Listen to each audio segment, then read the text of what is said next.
मला वाटतं की हा निकाल महाशक्तीच्या आदेशाने आलेला निकाल आहे। महाशक्तीचा पूर्ण आशीर्वाद असल्यामुळे हे होणे अपेक्षित आहे। एकीकडचा शिवसेना हा मित्रपक्ष असलेला त्या मित्रपक्षाला संपवण्यामध्ये काही अंशी भारतीय जनता पक्षाला यश आलं असं त्यांना वाटत असेल, परंतु मुळात पक्ष कुठलाही संपत नाही। शिवसेना आणि ठाकरे आणि शिवसेना हे समीकरण आहे, त्या विचाराशी ते बांधील आहे। ठाकरे आणि शिवसेनेचं नातं, त्या विचाराचं नातं कधी तुटू शकत नाही, लोक त्यापासून दूर जाऊ शकत नाही। आजचा निकाल हा स्क्रिप्टेड निकाल होता, लिहून दिलेला निकाल मी याला मानतो। हे काही अंतिम निकाल नाही, एवढंच की त्याला वेळ घालवून तारीख पे तारीख देऊन तो लांबवण्याचा प्रयत्न झालेला, कारण कोर्टात जाण्यासाठी संधी फार कमी मिळावी हा त्यामागचा उद्देश होता। दुसरीकडे दोनही लोकांना पात्र ठरवण्यामध्ये एकीला पात्र ठरवल्यानंतर दुसऱ्यानं जर अपात्र ठरवलं असतं तर जनतेचा उद्रेक झाला असता। जनतेमध्ये एक सिंपती मोठ्या प्रमाणामध्ये तिकडे मिळाली असती, त्यातूनही यांना बाजू सावरायची होती, हा त्यातला एक भाग होता। तरी पण हे जे काही निकाल आले हे निकाल संविधान विरोधी आहेत, हे कायद्याच्या विरुद्ध आहेत। एकीकडे पक्षांतरबंदी कायद्याची खिल्ली उडवणं, मजाक करणं, गंमत करणं आणि त्यातून त्या आमदारांना पात्र करून घेणं, हे सगळं लोकशाहीसाठी घातक आहे। अत्यंत म्हणजे मी असं म्हणेन की हे या देशातील डेमोक्रेसी संपवण्यासाठी हे विघातक असे एक पाऊल अलीकडे पडत आहे।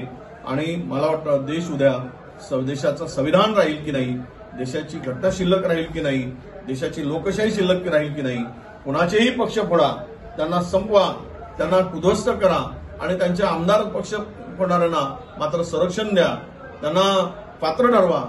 ही या देशामधील गेल्या 75-70 वर्षामध्ये स्वातंत्र्यानंतर अशा घटना या देशातील लोकशाहीसाठी विदारक घातक आहेत असंच माझं मत आहे। असं आहे की एकाला पात्र वाचवण्यासाठी दुसऱ्याला वाचवावं लागलं, त्यांना एकाला वाचवलं, त्यामध्ये शिंदे गटांना पात्र ठरवलं।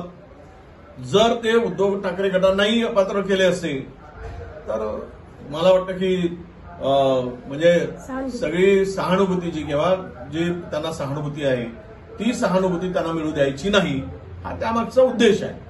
कारण त्यातून पुन्हा जे शिंदे गट फुटल्यानंतर जे महाराष्ट्रामध्ये लोकांमध्ये तीव्र भावना होत्या, त्या भावनापासून आणि त्या लोकांच्या तीव्रतेपासून यांना स्वतःला वाचायचं होतं। महाराष्ट्रातील जनता हे अजिबात खपवणार नाही, यांना जागोजागी यांची दाखवतील। हे कितीही प्रयत्न करतील तरी जनता यांच्या पाठीमागे नाही। पैशाच्या बळावर, धनाच्या बळावर, सत्तेच्या बळावर ही जी काही बस्ती लोकशाहीमध्ये चालली ही लोक खपवून घेत नाही। भारत हा प्रगत देश आहे आणि या देशातील जनतेचा संविधानावर विश्वास आहे, कायद्यावर विश्वास आहे। कायदा विरोधी कृतीला योग्य ठिकाणी जनता धडा शिकवेल हा पूर्ण मला विश्वास आहे। निवडणूक आयोगानेच यापूर्वी केलेला आहे निर्णय, त्यामुळे त्यात काही फरक पडत नाही। त्यांनी पक्ष चिन्ह निवडणूक आयोगाने घोटाळला होता, अध्यक्षांना असा कुठलाही अधिकार आहे की नाही हा वेगळा भाग आहे आणि तो निकाल देत असताना त्यांना पक्ष याचाच आहे हा म्हणण्याचा अधिकार कोणाला आहे? या अध्यक्षांना थोडी पक्ष ठरवण्याचा किंवा पक्ष कुणाचा ठरवण्याचा अधिकार आहे, तो अजूनही प्रलंबित आहे। उद्धव ठाकरे आमच्या सोबत असतील, उद्धव ठाकरे आणि ठाकरे म्हणजे शिवसेना, शिवसेना म्हणजे ठाकरे हे आम्हाला माहित आहे।